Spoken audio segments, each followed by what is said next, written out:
Assalamualaikum warahmatullahi wabarakatuh. Saya Muhammad Bahrul Ilmi dengan NIM 517 ingin mempresentasikan tentang hukum jaminan.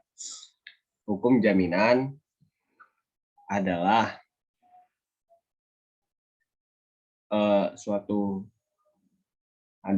hukum yang antara debitur dan kreditur dengan adanya kredit.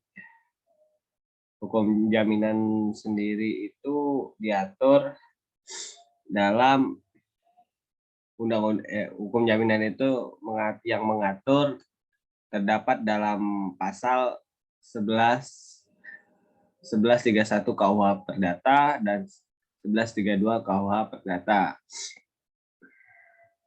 Sifat dari hukum jaminan sendiri yaitu tambahan atau kesepakatan dan lanjutan. Berarti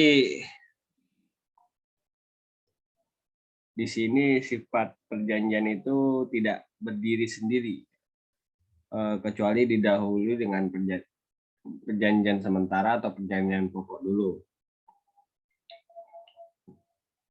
Karena hal tersebut tidak ada yang dapat menjamin hutang jika tidak terwujud. Perjanjian jaminan akan diselesaikan setelah perjanjian pokok diselesaikan.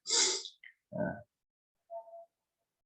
terus jaminan terbagi dua, yaitu jaminan umum dan jaminan khusus. Jaminan umum sesuai dengan pasal 1131 KUH Perdata, semua barang yang dimiliki oleh perhutang, baik yang bergerak atau tidak bergerak saat ini atau yang akan datang, menjadi tanggung jawab untuk segala perikatan perorangan. Inilah yang disebut jaminan umum. Nah, untuk jaminan khusus yaitu ada pasal-pasal dalam hukum jaminan yang mengatur barang yang dijadikan digunakan hutang atau yang dikenal sebagai jaminan kebendaan. Nah, jaminan kebendaan ini adalah jaminan yang berupa harta bergerak maupun tidak bergerak yang dimaksud untuk menjamin hutang debitur kepada kreditur jika debitur tidak mampu membayar hutang kepada kreditur di masa mendatang.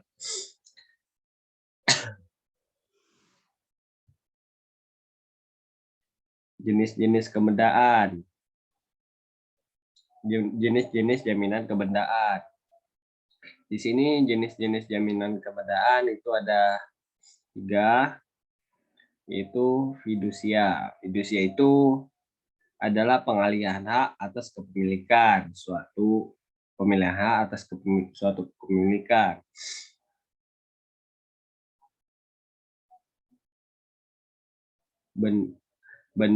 Benda fidusia mencakup benda bergerak atau tidak bergerak, baik berwujud maupun tidak berwujud, seperti bangunan tidak dibebani hak tanggungan sebagaimana dimaksud dalam UU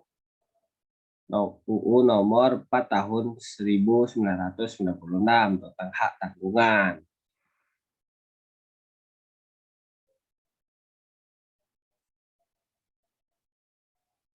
Yang kedua yaitu gadai.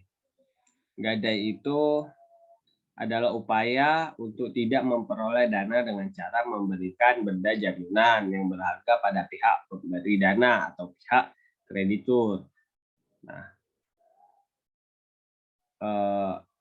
barang gadai sendiri, barang yang digadaikan adalah barang bergerak yang terdiri dari barang terwujud dan tidak terwujud seperti perhiasan dan hak untuk mendapat uang atau surat piutang. Jika debitur tidak dapat melunasi pinjaman, kreditur dapat memiliki barang yang digadaikan. Menurut pasal 1155 dan 1156 KUH Perdata, eksekusi barang gadai dapat dilakukan dalam salah satu dari dua bentuk, yaitu eksekusi langsung atau eksekusi berdasarkan putusan pengadilan sebelumnya. Selanjutnya yaitu hipotek. Hipotek. Hipotek adalah klaim hukum atas harta tak bergerak yang digunakan sebagai jaminan yang dan dalam penyelenggaraan kontrak.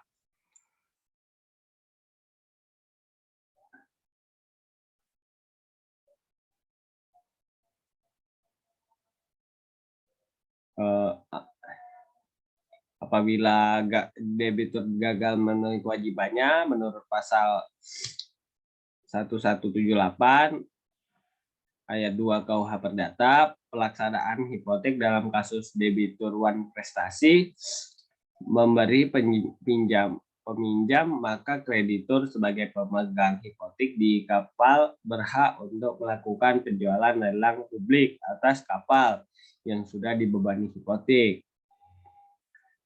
Hasil penjualannya, kapal digunakan untuk memenuhi kewajiban debitur kepada kreditur.